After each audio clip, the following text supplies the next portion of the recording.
C'est parti. Très bien, Eh ben, écoute, Alice, merci beaucoup d'avoir accepté, d'intervenir sur cette session, avec plaisir. et du coup, bah, je te laisse la main, Ouais, pour nous parler des codes de l'entreprise. très bien. Et ben, déjà bonjour à toutes et à tous. Je ne sais pas exactement combien vous êtes, mais vous avez l'air assez, très nombreux, ce matin, donc je vous en remercie et je vous remercie vraiment pour l'invitation.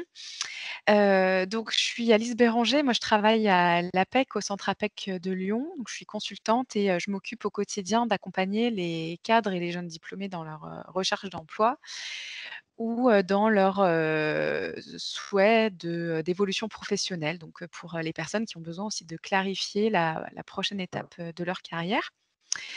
Donc c'est à ce titre-là que j'interviens, ce matin et déjà pour commencer, donc les docteurs font partie évidemment de nos clients. Vous êtes, nombreux, à nous solliciter pour avoir des conseils pour, dans le cadre de votre recherche d'emploi. Et du coup, peut-être pour introduire, cette webconférence, je dirais que, bah, chez nous, vous êtes, on sait quelque part, on ne sait pas vous classer. C'est-à-dire que vous n'êtes pas tout à fait jeune diplômé et vous êtes pas tout à fait, cadre en plus, enfin très lié à votre, à ce statut, qui est le vôtre. Et je pense que c'est tout à fait le reflet, en fait, de ce qui se passe, en entreprise et pour les recruteurs. Et c'est tout l'objet, voilà, de ce que je vais aborder, avec vous ce matin. Donc, je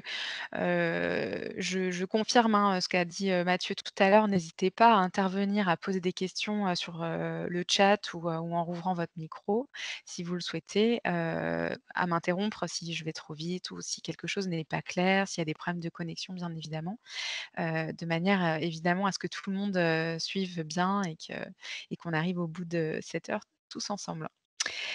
Alors donc déjà pour commencer, j'avais envie de vous dire qu'effectivement il y a une vraie différence entre, l'univers de la recherche publique et le monde du privé.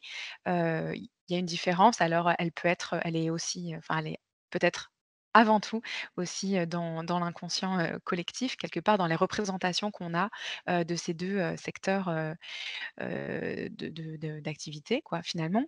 Et c'est pour ça, en fait, que, c'est important de connaître aussi les codes de l'entreprise, du secteur, privé pour, finalement pouvoir vous adapter, à ces manières de faire ou de penser ou de parler aussi, hein, de la même manière que, on a son jargon, en entreprise en fonction des secteurs d'activité dans lesquels on travaille.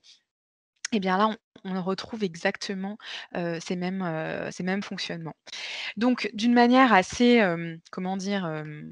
Peut-être, binaire, c'est vrai que, on a l'image du secteur public qui s'inscrit dans le temps long, de la recherche où on est sur, l'avancement de la connaissance et donc faire avancer la connaissance prend du temps.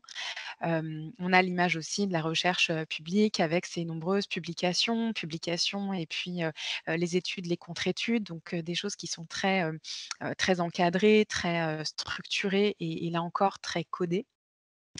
Là où, on va dire à l'inverse, on a l'image d'un secteur, privé qui est beaucoup plus, soumis, à des logiques de rentabilité, de retour sur investissement et sur, une recherche qui est beaucoup plus rapidement appliquée, même si évidemment on a de la recherche et développement qui se positionne plus en amont, mais dans le but, qu'il y ait des applications concrètes et puis derrière, bah, un modèle économique, stabilisé, voilà, des nouveaux, produits par exemple, ou du matériel ou des process plus performants. Donc ça, c'est vrai, enfin, je veux dire, je vais pas aller à l'encontre, hein, de ça. C'est tout à fait, vrai. Même si, bien évidemment, ces modèles-là vont être plus ou moins, poussés, dans certaines, entreprises. En fonction aussi de la culture, de l'entreprise, de la structure qui vous accueille. Donc, ces différences en fait, hein, de point de vue et de culture finalement vont se traduire, en code, en règles, règles de système d'une certaine manière qui vont être différentes. Donc vous, en tant que docteur ou futur docteur, votre enjeu, il va être vraiment de vous adapter. Il ne s'agit pas de se changer, hein, c'est pas, du tout question, mais en tout cas de s'adapter effectivement à ces règles qui sont un petit peu différentes pour rassurer, le recruteur.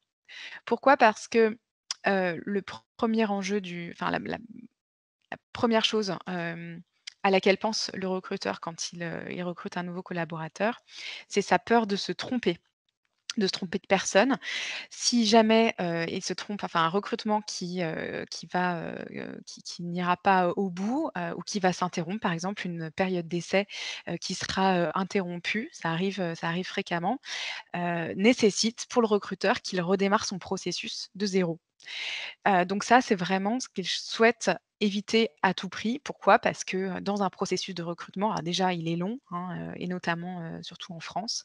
On a des temps longs, mais également parce qu'il associe différentes personnes dans l'entreprise, des représentants des ressources humaines, des représentants, on va dire opérationnels, le service ou le département auquel vous allez être attaché et donc, ben, redémarrer, voilà, c'est autant de temps perdu et donc, le temps étant de l'argent, voilà, l'entreprise, enfin, l'organisation en tout cas, va aussi penser, en ces termes-là. Donc, 1 chose vraiment qu'il faut que vous ayez en tête, c'est effectivement cette crainte du recruteur qu'il se trompe. C'est pour ça que alors je vais en profiter pour, tenter un petit partage, d'écran tout simplement, voilà. Est-ce que vous voyez bien mon écran? Et en l'occurrence, ce document PDF que je partage. Sur ce document, en fait, on retrace les, principales étapes d'un recrutement, donc en entreprise et ça, je pense Non, que c'est madame, vraiment on voit pas le ah, PDF. vous le voyez pas. OK, merci. Je vous remercie de m'avoir prévenu. Ah bah oui, c'est normal. Fenêtre, alors excusez-moi. Voilà, là, ça devrait être bon cette fois-ci. C'est bon. C'est bon? OK, merci. Donc on voit en fait dans ce document les, étapes d'un recrutement. Alors c'est tiré à gros traits, hein, mais c'est vraiment pour que vous compreniez, globalement comment ça se passe. Donc une entreprise qui a besoin de recrutement, ce besoin, il peut venir de ce qu'on va appeler les causes externes. Voilà, vous le comprenez, bah, c'est le marché qui, nécessite des adaptations, la concurrence, une nouvelle réglementation qui tombe, donc qui nécessite d'adapter son offre de services, ses produits. Ça, ce sont donc les causes externes à l'organisation et puis il peut y avoir des besoins de recrutement pour des causes internes, un collaborateur qui change de service et donc qui, nécessite d'être, remplacé, un départ à la retraite, voilà, un développement d'activité qui nécessite aussi, de renforcer les équipes et cetera et cetera et cetera. Donc ça, c'est au niveau des causes. Ensuite, d'une manière générale, il va y avoir des échanges entre, un département ressources humaines et puis le service opérationnel qui recrute. Donc, des échanges pour, ne serait-ce que, se mettre d'accord sur la fiche de poste avant la publication de l'annonce et donc rien que ces échanges-là vont prendre que quelques semaines. Donc on se met d'accord sur le besoin avant de définir le poste. Voilà.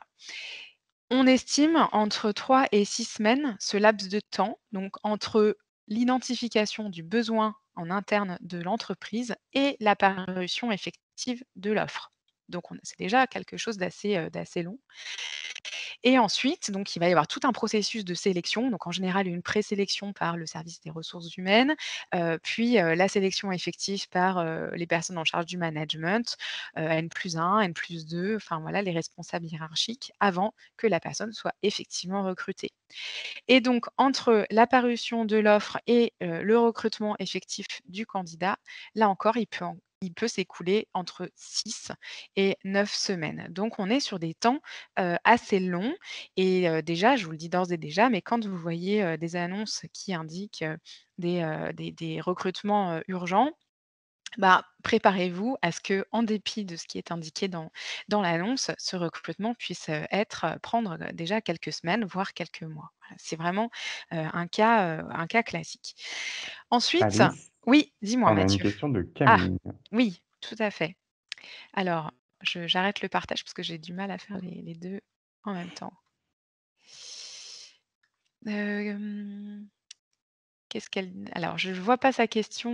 Non, mais Camille, du coup, si tu Ah, veux d'accord. intervenir pour poser OK, ta très question. bien. Pardon, j'avais pas vu.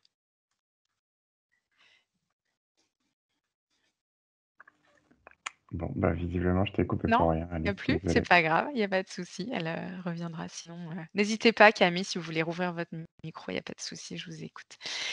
Donc ça c'est les principales étapes, du recrutement et c'est important effectivement de déjà ne serait-ce que ça, de les avoir en tête bien posées. Heu, Comme je le disais, donc dans un recrutement, il y a 2 grandes figures, on va dire, qui sont associées. Il y a, les ressources humaines et les managers opérationnels et leurs enjeux individuellement aussi ne sont, pas les mêmes. C'est-à-dire que les professionnels des ressources humaines vont être là pour la présélection, pour tester, notamment donc, vos motivations par rapport à l'entreprise, par rapport au poste. Là où le manager opérationnel va être beaucoup plus capable de rentrer dans le détail de, ce que vous êtes capable de faire, de vos compétences, de ce que vous avez déjà réalisé, de vos expériences, professionnelles. Oui, de nouveau partager l'écran, Oriane, pas de souci, bien sûr. Je vais le remettre.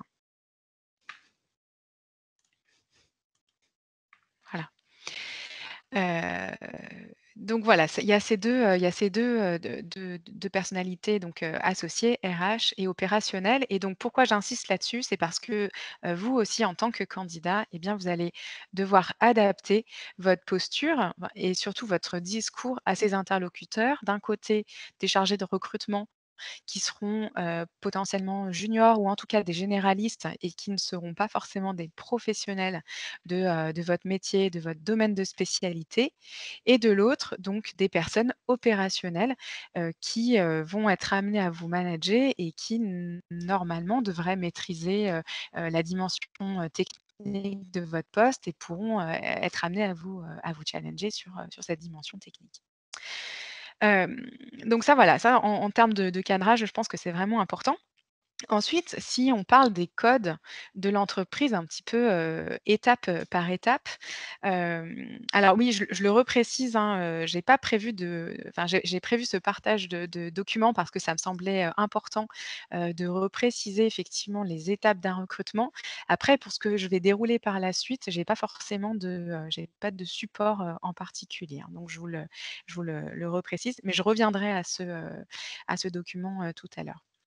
Hem, donc je vais peut-être revenir, à pour l'instant à la vidéo que vous me voyez et puis je le repréciserai tout à l'heure. Puis ça me permet comme ça de voir le chat. Alors Sarah, comment peut-on adapter notre discours aux différents profils si on ne sait pas à qui on parle?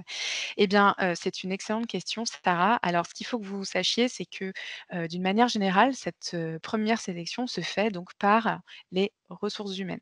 Donc si on commence par vos outils, de candidature, CV, lettre de motivation, et bien, il faut en premier lieu que vous pensiez à ces personnes-là. Enfin, en tout cas, il faut vraiment que vous pensiez vos outils de candidature, comme pouvant à la fois parler à, des personnes qui ne connaissent pas votre domaine de spécialité, en tout cas pas en finesse. Dans les grandes lignes, oui, mais qui n'auront pas la même maîtrise, la même expertise que vous. Mais, que votre CV, votre lettre de motivation soit aussi suffisamment rassurant pour, vis-à-vis du manager quand, ils vont aussi l'appréhender, en prendre connaissance. Donc concrètement, ça veut dire à la fois des termes assez génériques et là, on est sur un morceau important qui est notamment la traduction de vos compétences, en mots-clés, en mots qui parlent à l'entreprise et aussi, suffisamment de détails, on va dire, techniques, de langage en métier pour que vous puissiez vous adresser à votre interlocuteur. Mais ça, je vais y revenir, dans un instant. Alors, s'agissant des codes du CV, déjà ce qu'il faut que vous ayez en tête parce que, en France, on aime les CV qui tiennent, sur une page. Là, je pense que là-dessus, je vous apprends rien, mais c'est vraiment essentiel de le rappeler. Hem, ah et j'ai plus ma caméra, bah, excusez-moi, voilà. J'oublie tout. Merci Mathieu. C'est vraiment important, que vous ayez en tête, voilà, le CV sur une page. Vous êtes en début de carrière en plus, donc quand on a 10 ans, 15 ans, 20 ans d'expérience, évidemment qu'on peut prendre plus de liberté par rapport à ça. Mais quand on est au démarrage de sa vie professionnelle, voilà, les attendus, les recruteurs s'attendent à un CV qui tienne sur une page. Donc c'est un vrai exercice de synthèse. Ensuite, c'est ce qui est important aussi, c'est d'être capable de vulgariser votre thèse. Encore une fois, bah, vous l'aurez compris, pour que, elle soit compréhensible du plus grand nombre, à commencer par, les personnes qui sont en charge de cette première sélection, donc des chargés de recrutement qui bien souvent sont, des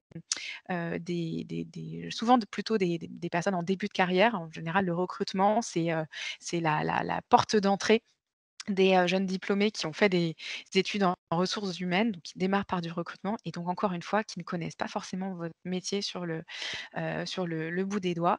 Donc, à eux, il faut être capable aussi de parler. Ce qui en général prend de la place dans votre CV, c'est, les publications que vous avez faites et ça, alors je sais que c'est pas forcément toujours très évident, pour vous de l'accepter, ce que je comprends tout à fait parce que, faire une thèse et publier, c'est un travail, titanesque. Je n'ai pas fait de thèse, mais, j'ai des amis qui, voilà, qui ont fait des doctorats et je sais le travail que ça représente. Pour autant, voilà, ce qu'il faut vraiment que vous ayez en tête, c'est que dans une, entreprise, les publications ne vont pas forcément être, la les premières compétences sur lesquelles vous allez être, attendu. Voilà, qu'on soit sur, des sciences, les sciences exactes, les sciences humaines et sociales, alors il y aura plus de rédactionnel, il est vrai, mais néanmoins pas forcément sous forme de publications scientifiques. Donc les publications, ne vont pas forcément, avoir leur place dans le CV. Voilà. Hem Ensuite, donc je le disais, travailler les compétences, travailler les mots-clés, c'est vrai que c'est extrêmement important d'utiliser le même vocabulaire que le recruteur et ça, que ce soit dans le CV, la lettre de motivation, l'entretien de recrutement, de vraiment pouvoir vous mettre, à son niveau. Qu'est-ce que ça veut dire? Ça veut dire, par exemple, que si vous êtes, dans un domaine d'expertise en mécanique, mécatronique, voilà, sur des sujets de cet ordre-là, et bien, il va falloir parler, conception 3D, modélisation, on va parler gestion de projet, mais en restant sur des termes assez, génériques. Gérer un projet, qu'est-ce que ça veut dire? Ça veut dire gérer un calendrier, ça veut dire, gérer une équipe, ça veut dire peut-être avoir la relation, client, au moins au niveau technique, pas forcément commercial. Ça veut dire aussi souvent de l'encadrement, ou du management, d'équipe. Donc tout ça, vous allez vraiment devoir le traduire, en employant les mots des recruteurs. Et ces mots-clés, où est-ce qu'on les trouve?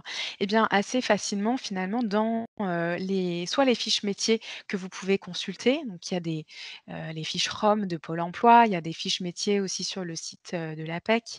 Et puis évidemment dans les annonces que vous consultez, vous allez être attentif effectivement au vocabulaire qui est employé par les entreprises, aux compétences qui sont mises en avant. Et c'est ce vocabulaire que vous allez ensuite vous réapproprier dans votre CV, dans votre lettre de motivation. De la même manière, voilà, qu'on va pouvoir mettre en avant de la veille, technologique, des projets de recherche et développement. Heu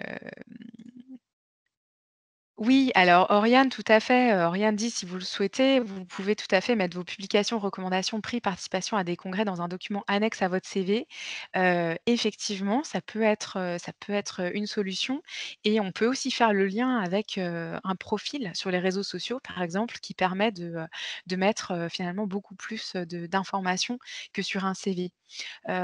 Pourquoi en fait le CV sur une page? C'est parce qu'un recruteur passe en moyenne 30 à 40 secondes sur l'analyse d'un CV. Donc il le consultera de manière plus approfondie s'il vous reçoit en entretien, mais en tout cas sur un premier tri, si tant est qu'il y ait beaucoup de candidatures, hein, évidemment, s'il y a peu de candidats, ça sera pas le cas, mais s'il y a peu de candidatures, il y passera peu de temps.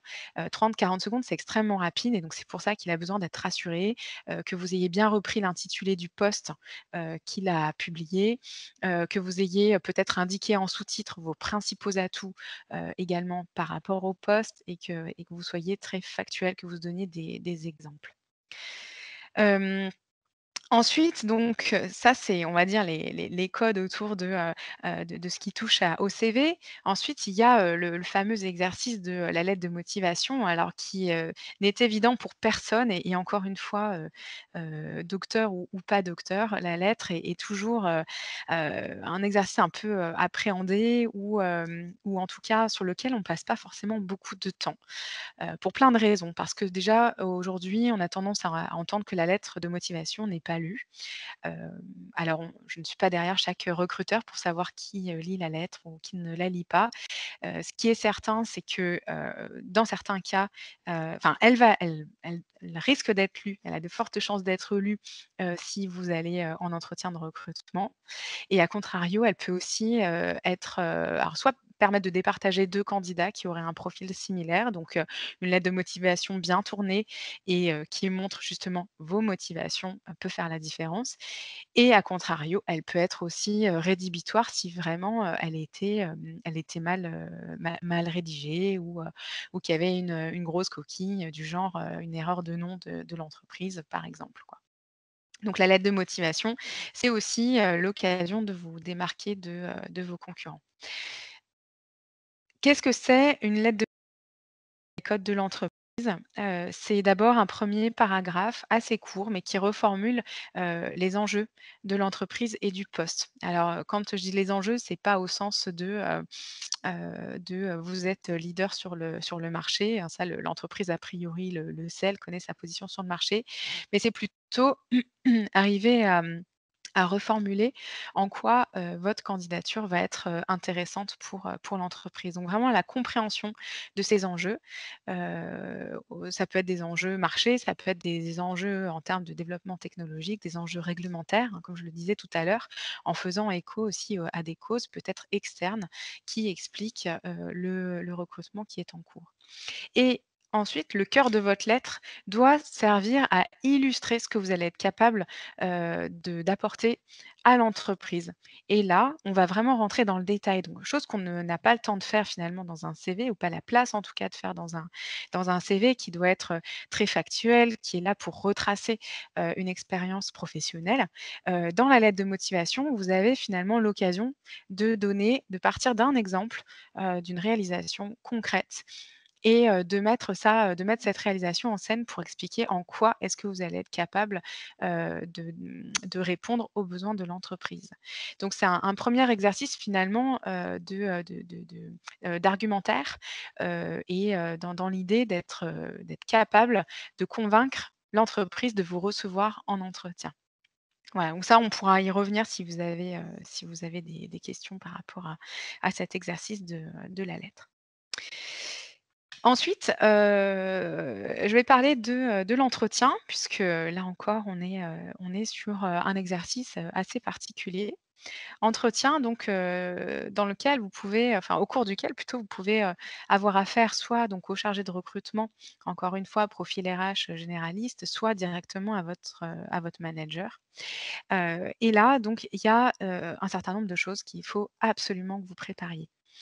À commencer par le pitch, donc votre présentation en reprenant,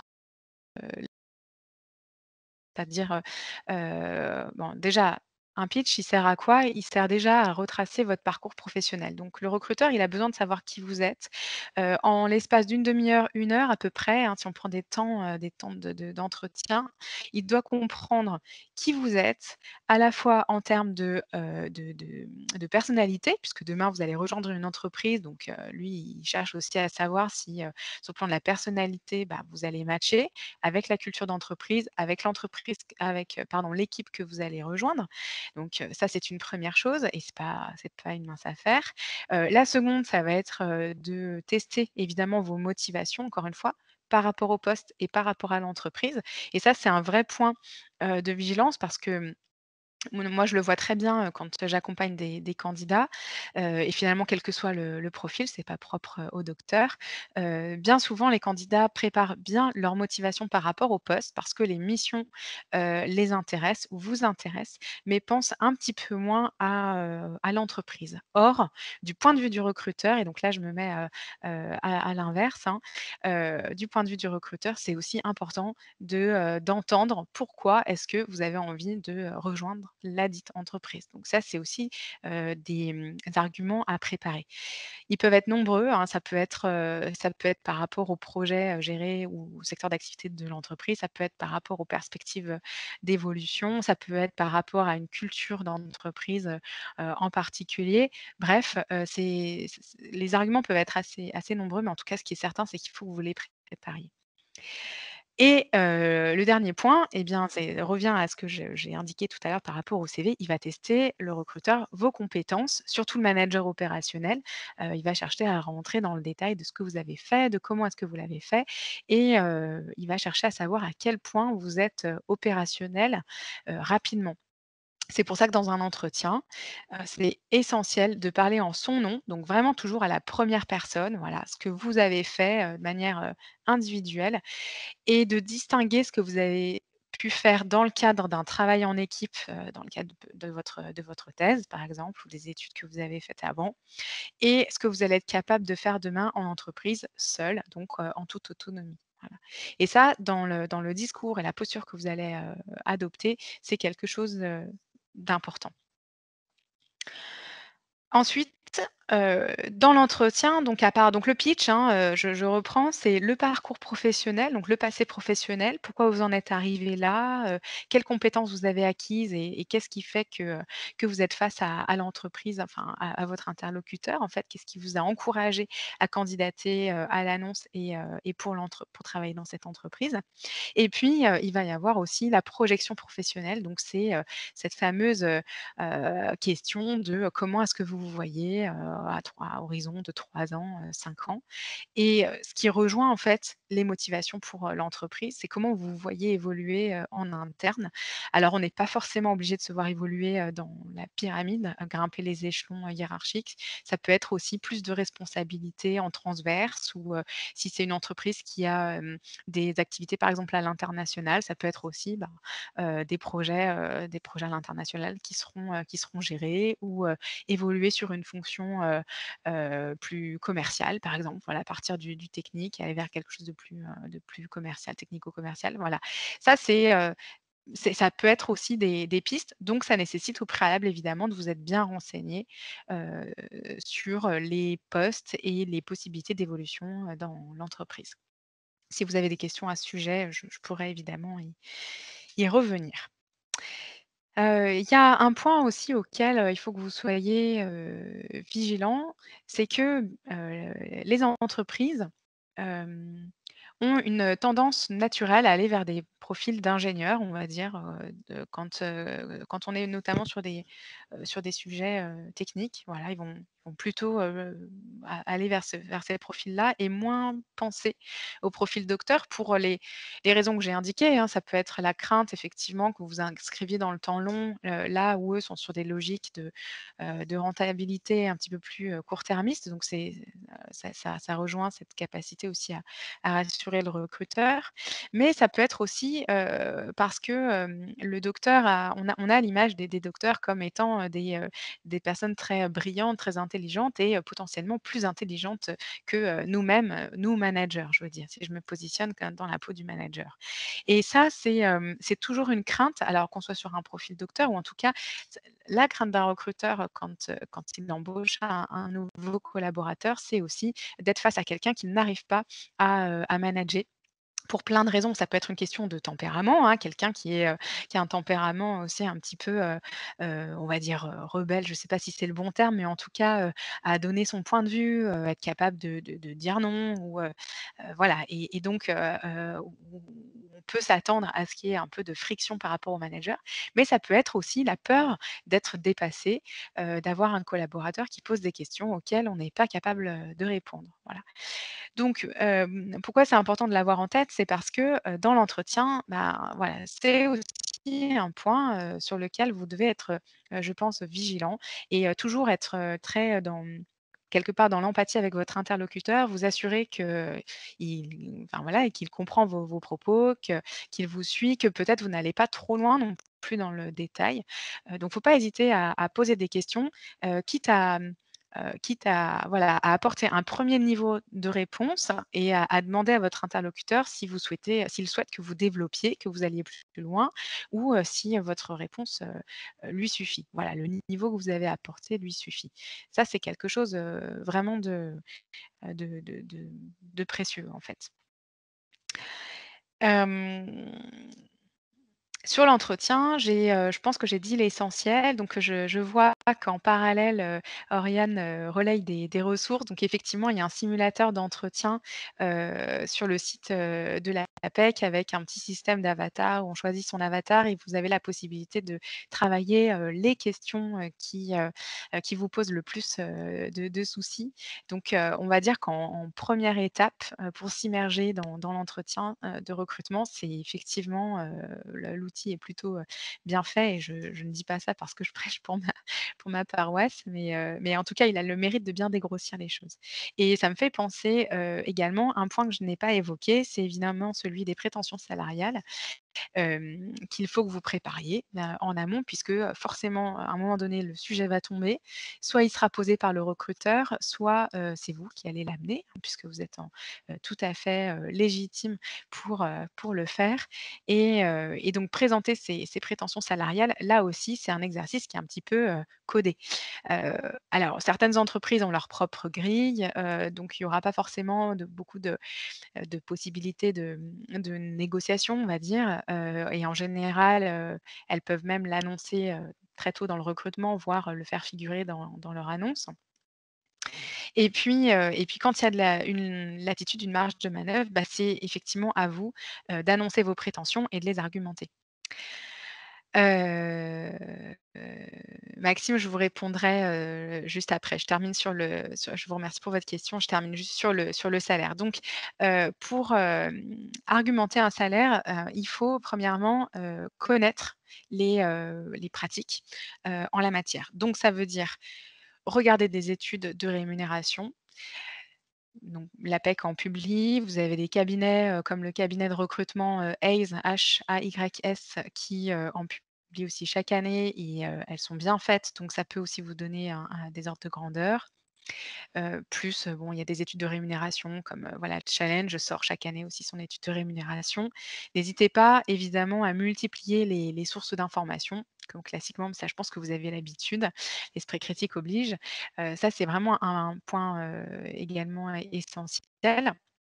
Heu il y a, l'autre chose aussi, c'est de confronter ce que vous avez pu lire, on va dire, théoriquement, sur le papier, à ce que peuvent vous dire des personnes qui sont en poste. Donc n'hésitez pas aussi à interroger, des docteurs qui ont intégré alors soit l'entreprise dans laquelle vous allez passer un entretien, soit des entreprises un petit peu similaires, en termes de taille, en termes de secteur d'activité et puis sur le type de poste, bien évidemment.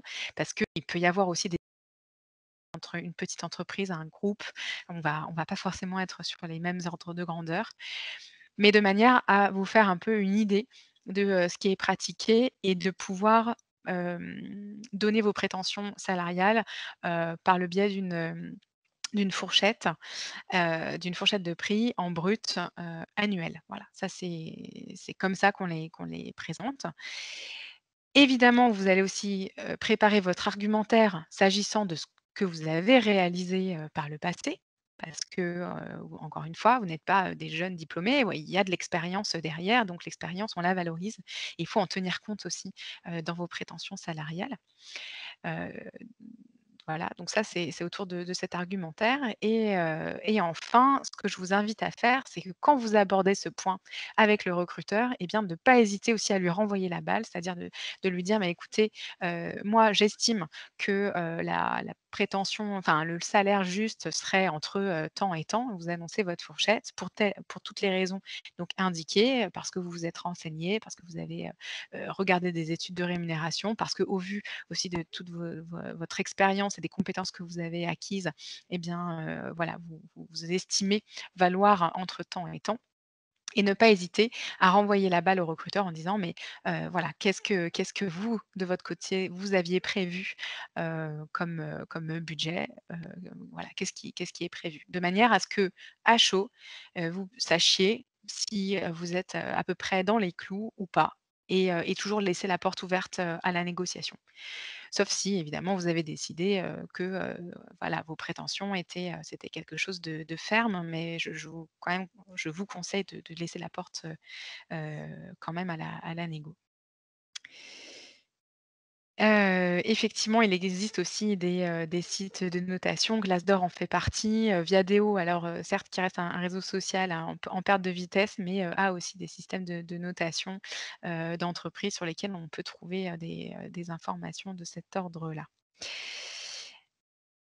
Voilà pour l'entretien. Alors oui, j'avais une question de, Maxime qui me demandait: «Du point de vue d'un recruteur, quelle différence fait-il entre un jeune docteur et un ingénieur avec 3 ans d'expérience?» C'est une bonne question. Bah, je dirais que, c'est surtout, encore une fois, alors, sa crainte, ça va être que le jeune docteur alors il faudrait voir, voilà, où le docteur a fait sa thèse, dans quel contexte, mais sa crainte, elle est surtout sur l'opérationnalité, en fait. Un ingénieur qui a 3 ans d'expérience, donc on se dit: «Bah, oui, il était en entreprise, il a déjà été formé, au process, quelque part, dans son esprit, il est opérationnel. Là où peut-être que le jeune docteur, en fonction évidemment, hein, de son domaine de prédilection, de ce qu'il a fait, peut donner l'impression qu'il était encore sur des sujets assez, théoriques et moins appliqués. Donc c'est ça la différence majeure. Donc c'est là où on rejoint, bah, tout mon propos, hein, depuis tout à l'heure, c'est cette capacité à rassurer et en tant que jeune docteur, qu'est-ce que vous avez fait concrètement, d'appliquer, d'opérationnel. Qu'est-ce qui me prouve que vous allez être capable aussi de vous adapter, très rapidement, à défaut d'avoir, que autant d'expériences, voilà, on va dire, concrètes, quoi. Je ne sais pas si ça répond à votre question Maxime, mais n'hésitez pas à recommencer. Ensuite, j'ai une autre question. Si l'entreprise nous fait une offre en dessous de nos prétentions salariales, après en avoir parlé, faut-il rebondir dessus, négocier et comment?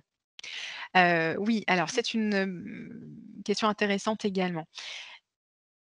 Alors, déjà,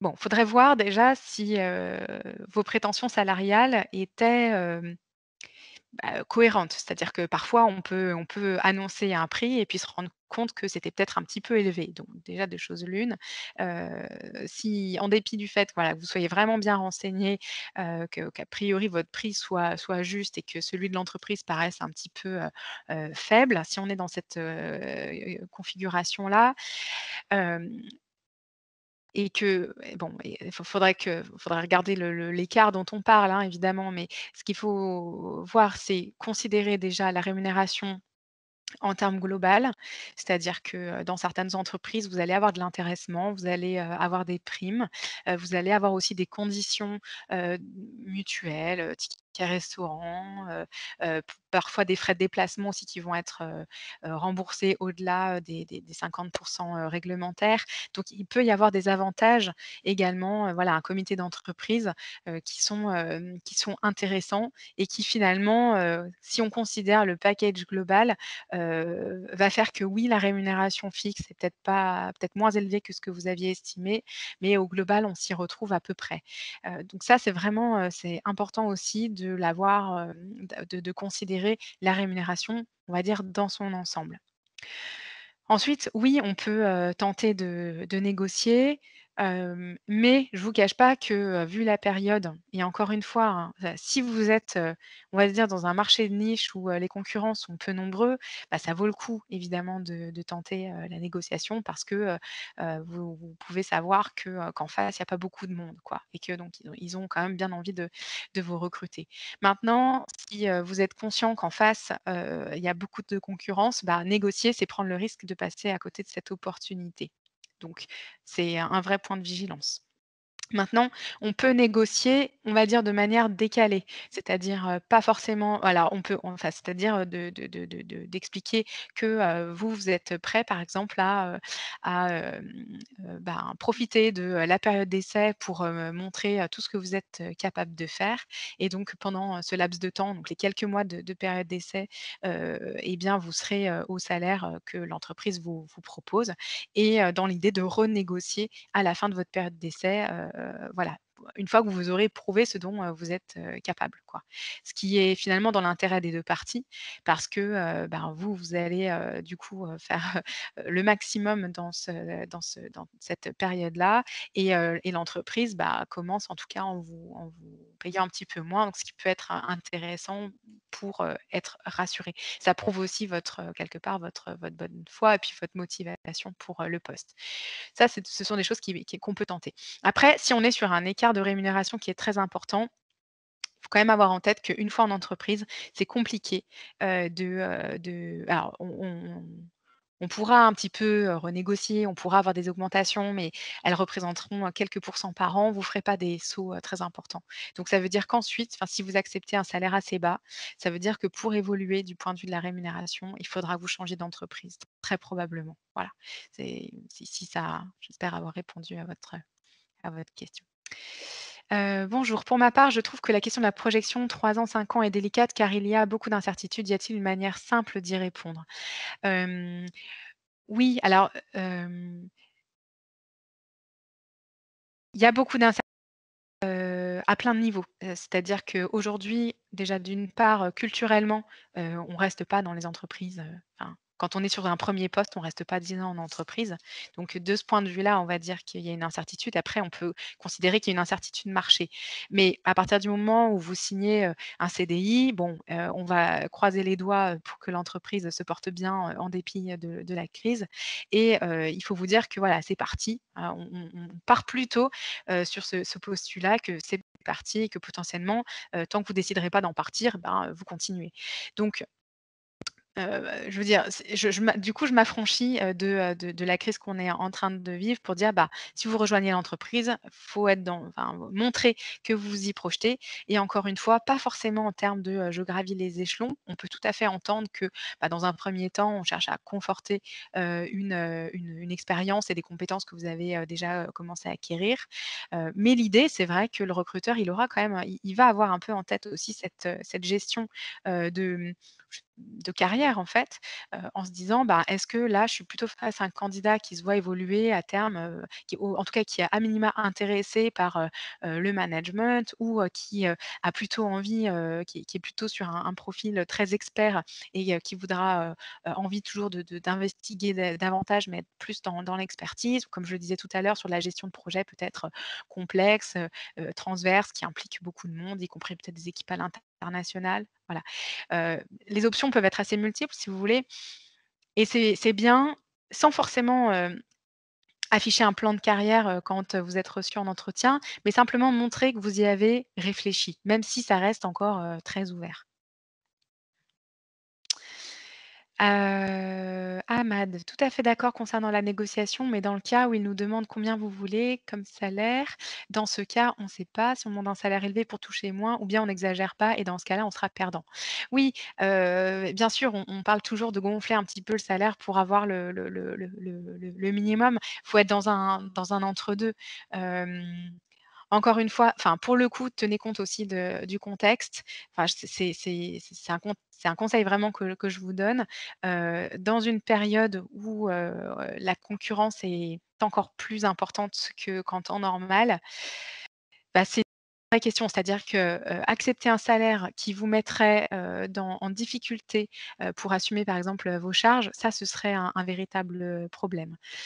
Par contre, si, c'est un salaire, bon, qui voilà, qui est pas aussi conséquent que ce que vous auriez souhaité, mais qui vous permet, de poursuivre, on va dire, dans la vie active, d'une manière, relativement sereine et d'avoir cette 1re expérience en entreprise, hem, que vous pourrez revaloriser par la suite, bah, c'est une vraie question que vous devez, vous poser et je vous encourage plutôt à saisir ce type d'opportunité. Voilà et d'ailleurs, ça me fait penser quand je dis aussi, un salaire qui ne vous mette pas en difficulté, hem, pensez enfin préparez aussi, de votre côté quand on parle de salaire plancher, c'est vraiment le salaire en dessous duquel vous ne devez pas, descendre quoi. Et ça, c'est également essentiel, parce que parfois on peut se mettre réellement, en difficulté si on n'a pas, étudié un petit peu, les charges que vous aviez, voilà, de logement, de transport, et cetera et accepter un salaire qui, in fine vous mettrait plus mal qu'autre chose. J'ai quelques années d'expérience avant mon doctorat. Comment valoriser ces expériences lors de ma recherche d'emploi? OK. Eh bien, vous avez 2 possibilités. Alors déjà, d'une, je vous invite évidemment dans votre CV à détailler, ces expériences, surtout si elles sont en lien avec, le poste que vous visez. Et de cette manière-là, donc soit, le paragraphe, on va dire expérience professionnelle, vous le développez, tout en continuant à être factuel, hein, comme je l'ai dit en donnant des exemples. Soit, ce que vous pouvez également faire, c'est donc, ce qu'on appelle le CV par compétence, c'est-à-dire que, vous allez afficher d'abord la rubrique compétences qui sera en fait la synthèse de toutes les, compétences que vous avez acquises, au cours de votre expérience professionnelle, doctorat compris et expérience, plus ancienne comprise. Et ensuite donc, bah, afficher à la suite vos expériences professionnelles, de voilà, du dans le cadre du doctorat et dans le cadre des expériences, antérieures. Hem, Mathieu, il est aussi possible de mettre des jalons objectifs avec des augmentations à la clé, par exemple au bout de la période d'essai. Voilà, c'est exactement ça. Est-ce que vous avez d'autres questions sur, l'entretien? Ça va? Bon, n'hésitez pas à poursuivre. Et oui, il y avait, un peut-être un ou 2 derniers points, que je voulais aussi enfin dont je voulais vous parler. C'était, encore une fois par rapport aux canaux, de recrutement. Hem, Aujourd'hui, une entreprise qui recrute, utilise comme premier canal l'offre d'emploi. Donc c'est là que c'est important d'être en veille sur les sites d'emploi, ça bien évidemment. Mais elle utilise également d'autres canaux et pourquoi?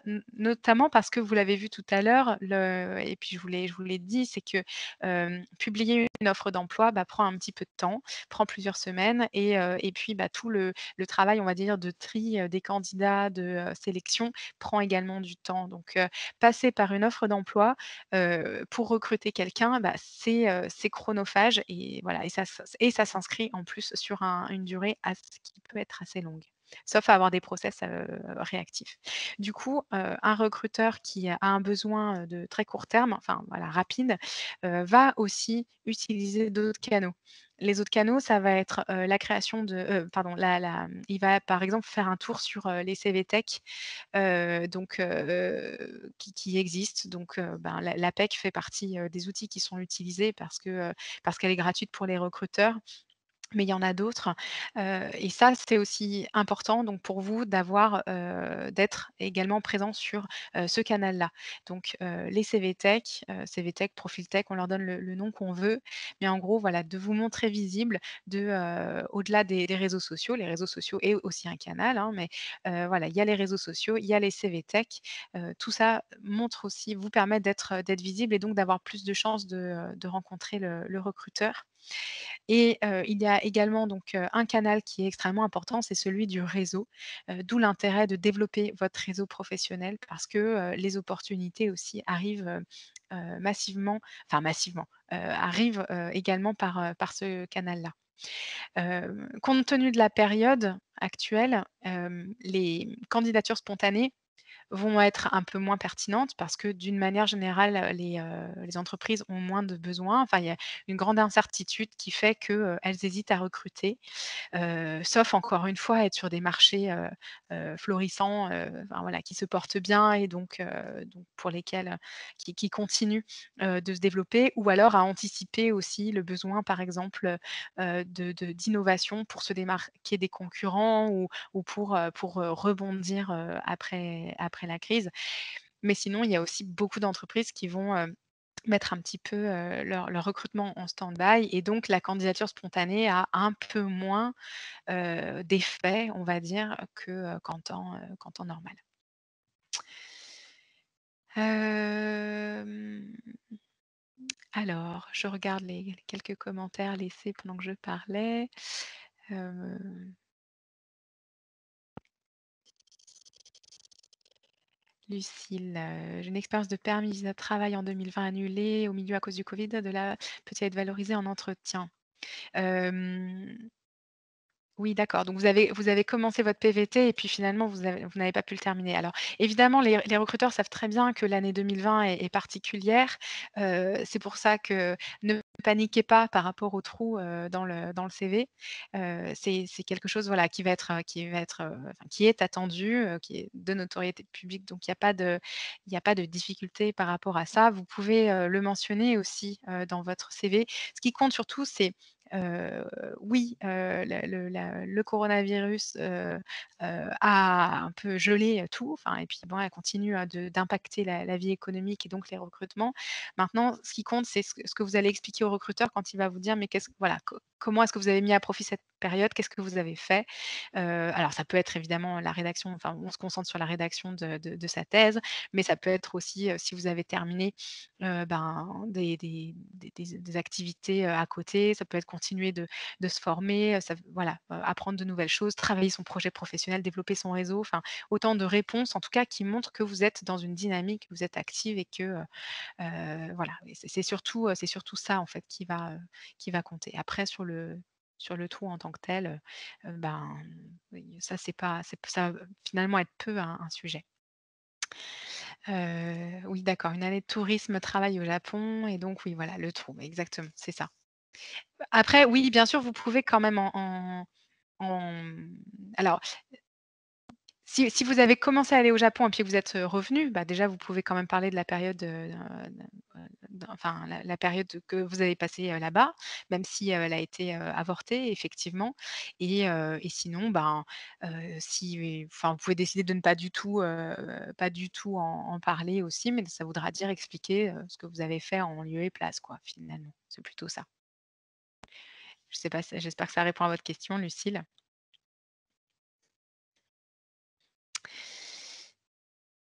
Je vois qu'on arrive bientôt, à la fin de l'heure. J'ai de mon côté, partagé, grosso modo, tout ce qui me semblait important, d'évoquer avec vous, pour parler des codes de l'entreprise.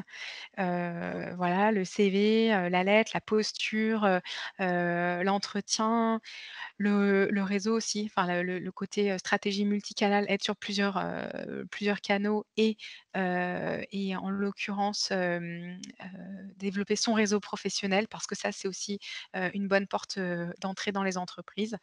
Moi, je vous conseille vraiment d'interviewer des docteurs qui travaillent aujourd'hui dans les entreprises qui vous intéressent pour savoir comment ils y sont rentrés, qu'est-ce qui a fait la différence, est-ce que c'était, suite à un CV? Enfin voilà, vraiment leur demander aussi un retour par rapport à ces premières démarches, c'est extrêmement enrichissant. Floriane, pouvez-vous nous donner rapidement quelques informations concernant les profils sur les réseaux sociaux? Oui, bien sûr. Alors déjà, ce que je peux vous dire, c'est que sur le marché de l'emploi cadre, en France, on va être, essentiellement sur LinkedIn. Donc c'est important, encore une fois, d'avoir, un profil sur les réseaux sociaux, un profil qui soit à jour, dans lequel vous ayez, enfin, où il y ait du visuel parce qu'on sait que sur les réseaux sociaux, ça compte, donc une photo, une bannière, dans lequel aussi on retrouve, les mots-clés dont j'ai parlé tout à l'heure dans le CV, donc vraiment cette adaptation, au monde de l'entreprise et à son vocabulaire. Ce qui fera que vous gagnerez de la visibilité sur les réseaux sociaux, c'est à la fois, votre nombre de relations et aussi, l'activité que vous aurez, sur les réseaux sociaux. Donc plus vous publiez ou vous commentez ou vous likez des posts et plus, vous deviendrez visible. Ça, c'est un 1er point. Donc voilà, un profil, complet dans lequel vous pouvez effectivement, là pour le coup un peu plus détailler vos publications, ce que vous avez fait, parce qu'on a davantage la place, de le faire. Et puis je vous conseille ben, en continuité de ce que j'indiquais dans le développement de votre réseau professionnel, mais rapprochez-vous aussi de personnes qui, occupent les postes qui vous intéressent. Parce que, c'est par le biais aussi de leurs propres publications, enfin de leurs propres, publications, on risque de pas s'entendre sur le mot, de leurs propres posts, P-O-S-T-S, que, vous aurez vent peut-être d'opportunités, de postes à pourvoir dans leurs entreprises. Voilà, beaucoup plus finalement que par le moteur de recherche, de LinkedIn, qui est pas toujours, très, enfin voilà, pas toujours perçu comme très performant. Après, oui, parce que ça, c'est aussi un point, si je refais le lien avec le recrutement en entreprise, hem il y a effectivement des chasseurs ou des recruteurs qui utilisent, les réseaux sociaux, mais c'est souvent, ceux qui vont les utiliser sont ceux qui ont du mal à recruter. Parce que, avoir un profil recruteur, sur LinkedIn, ça coûte cher à l'entreprise. C'est à peu près 300 € et comme c'est des comptes qui sont, nominatifs, donc c'est 300 € par, chargé de recrutement, quoi. Donc, tout le monde, enfin, toutes les entreprises ne peuvent pas, se le payer et d'où l'importance d'être aussi en parallèle sur, des outils gratuits comme, les CVT, comme je disais tout à l'heure. Et donc en fait, les entreprises qui vont choisir, d'investir dans ce type d'outils, c'est celles qui ont vraiment un intérêt, donc qui cherchent plutôt des profils rares, enfin des compétences rares, voilà. Donc si vous avez ces compétences rares, bah, évidemment, soyez sur les réseaux sociaux, pour être contacté et chassé par des recruteurs, ça c'est certain. Ensuite, on va dire pour le commun des mortels, ben, n'attendez pas forcément d'être chassé sur les réseaux sociaux, même si, il peut y avoir un petit peu de démarchage, mais ça va être vraiment plutôt un outil au service de votre visibilité et du développement de votre, réseau professionnel. Voilà, c'est plutôt à ça, que vont servir les réseaux sociaux finalement. Parce que c'est vrai qu'on entend beaucoup aujourd'hui, si on n'est pas sur les réseaux sociaux, en gros, on ne peut pas trouver de travail. C'est quand même pas aussi simple, que ça. C'est important, c'est sûr. Ça montre encore une fois qu'en plus vous vous adaptez à ces, manières de faire, mais enfin, sauf encore une fois, profil particulier, c'est pas forcément, enfin, c'est pas parce que vous allez créer votre profil, sur, LinkedIn que, d'emblée vous serez submergé d'appels, quoi. Voilà, c'est un peu ce que je voulais, bien être claire sur ce propos. Oui, Oriane rappelle effectivement qu'il y a un groupe LinkedIn Carrière, des docteurs de l'UDL, et ça, c'est encore une fois, c'est très précieux parce que, vous êtes entre vous et c'est tellement plus facile, de développer, des contacts quand on se connaît ou en tout cas quand il y a un dénominateur commun. Donc le fait d'être passé par l'UDL, d'avoir fait, une thèse rend, la prise de contact beaucoup plus facile.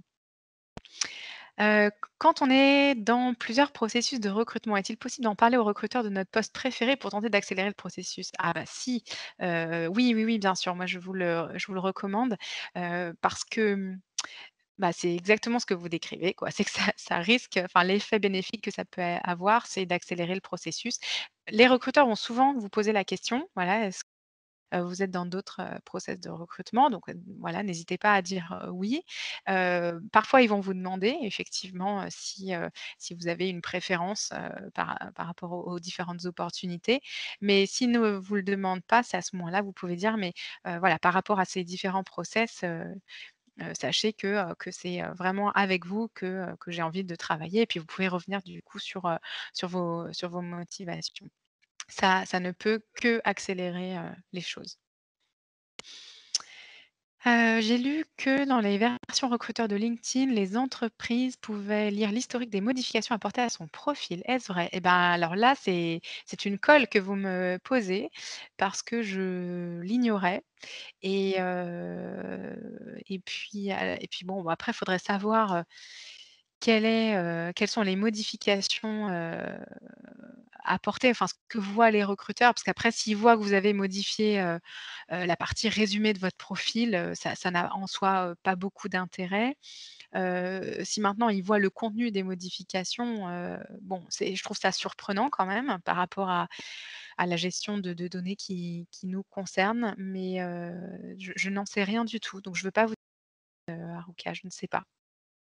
Je suis surprise, voilà, je trouve ça étonnant et en plus je me dis que, un recruteur, il a autre chose à faire que de regarder l'historique des modifications de votre profil. Il faut savoir que, un recruteur, il passe en moyenne 6 secondes sur un profil, donc c'est extrêmement court. On est vraiment sur, un phénomène de zapping, ce qui veut dire que, il ira plus loin dans votre profil si vraiment vous l'avez accroché. D'où l'intérêt, encore une fois, d'un titre, percutant, enfin accrocheur, d'un résumé aussi qui donne envie de voir la suite, du visuel parce que c'est important également sur les réseaux sociaux et finalement plus ça, il ira d'abord voir ça, plus les compétences évidemment, surtout si vous avez des recommandations, enfin plus vous aurez un profil de toute façon qui sera, riche, qui sera complet et plus vous avez encore une fois de chances qu'il y ait un match avec un recruteur.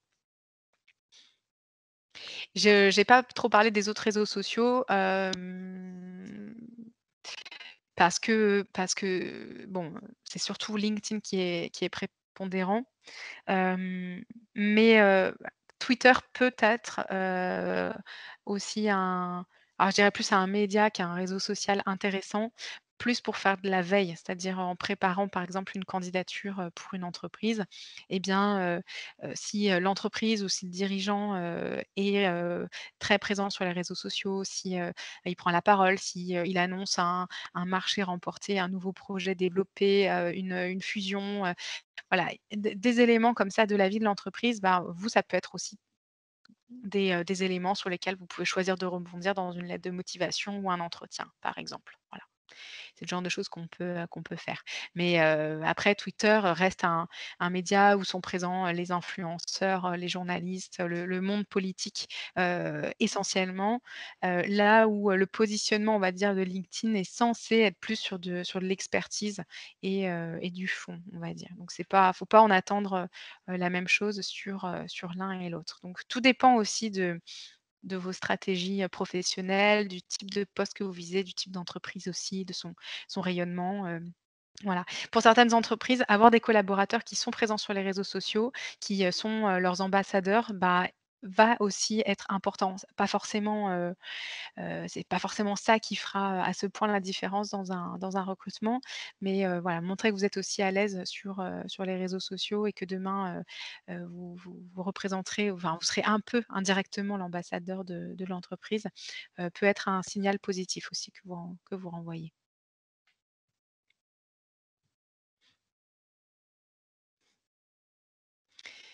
Est-ce que vous avez encore d'autres questions, des remarques, je sais pas, ou envie de partager une expérience, pourquoi pas?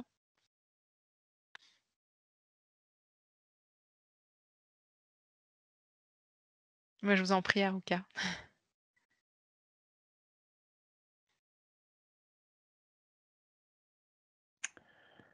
Bon. Bon et bah, s'il y a pas d'autres réactions, je vous remercie toutes et tous d'avoir, suivi cette session. Merci beaucoup Alice pour, tout ce que tu nous Bah, as partagé. avec plaisir, merci à vous. C'était, très clair et plein de bons conseils, à appliquer. Comme je vous ai dit, la session, est enregistrée, du coup, vous la retrouverez, a posteriori. Je vous l'enverrai à tous, enfin, je vous enverrai le lien à tous et puis on le mettra, je pense, sur les réseaux sociaux justement de l'université de Lyon. OK, bah, super. Eh ben, je vous souhaite une bonne continuation en tout cas, voilà, du courage, de la ténacité, de l'optimisme et puis, bah, peut-être à bientôt, à l'APEC, ou ailleurs ou sur les réseaux sociaux et voilà, bonne chance et encore merci voilà, pour cette matinée, pour cette invite. Merci à tous, passez une bonne journée. Au revoir. Au revoir.